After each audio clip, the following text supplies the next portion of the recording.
আরজিকর কাণ্ডের প্রতিবাদে এবার পথে নামল তৃণমূল কংগ্রেস। তাকে আমরা ধিক্কার জানাই। রানাঘাটের মানুষরা, তৃণমূল কংগ্রেস কর্মীরা।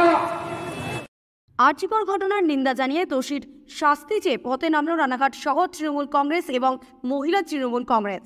এদিন রানাঘাট পৌরসভার সামনে থেকে তৃণমূলদের একটি প্রতিবাদ মিছিল শহরের রাজপথ প্রদক্ষিণ করে।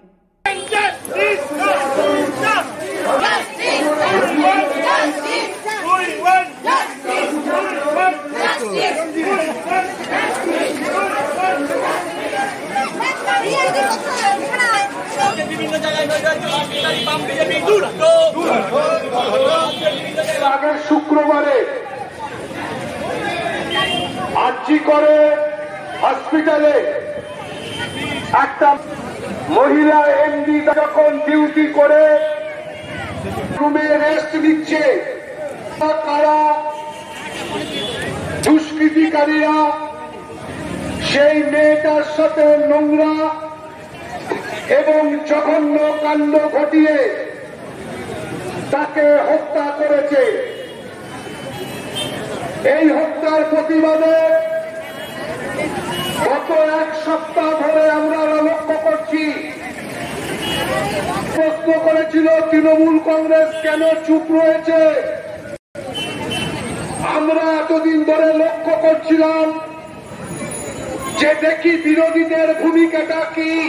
আরজিকর কাণ্ডের জঘন্য, বর্বরচিত, নিন্দনীয় ঘটনার পরিপ্রেক্ষিতে রানাঘাট শহর তৃণমূল কংগ্রেসের উদ্যোগে এবং মহিলা তৃণমূল কংগ্রেসের উদ্যোগে আজকে মহিলাদের নেতৃত্বে সুবিচার একটা বিক্ষোভ মিছিল আজকে রানাঘাট শহর প্রদক্ষিণ করলো। আমাদের দাবি, যে কাণ্ড আরজিকরে ঘটেছে, দোষীদের সিবিআইকে অবিলম্বে গ্রেপ্তার করতে হবে, তাদের ফাঁসির ব্যবস্থা করতে হবে এবং আরজিকরের ভাঙচুরের ঘটনার প্রকৃত দোষীদের গ্রেপ্তার করে তাদেরকে যথাযথ শাস্তি দিতে হবে। এবং আমাদের মহিলারা আজকে রাস্তায় নেমে প্রতিবাদ করছে।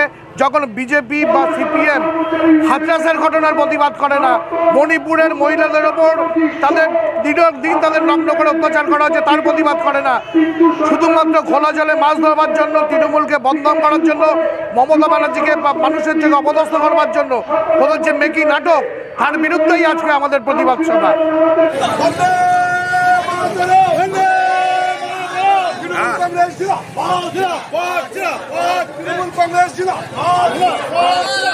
ব্যুরো রিপোর্ট, বর্তমান ভারত।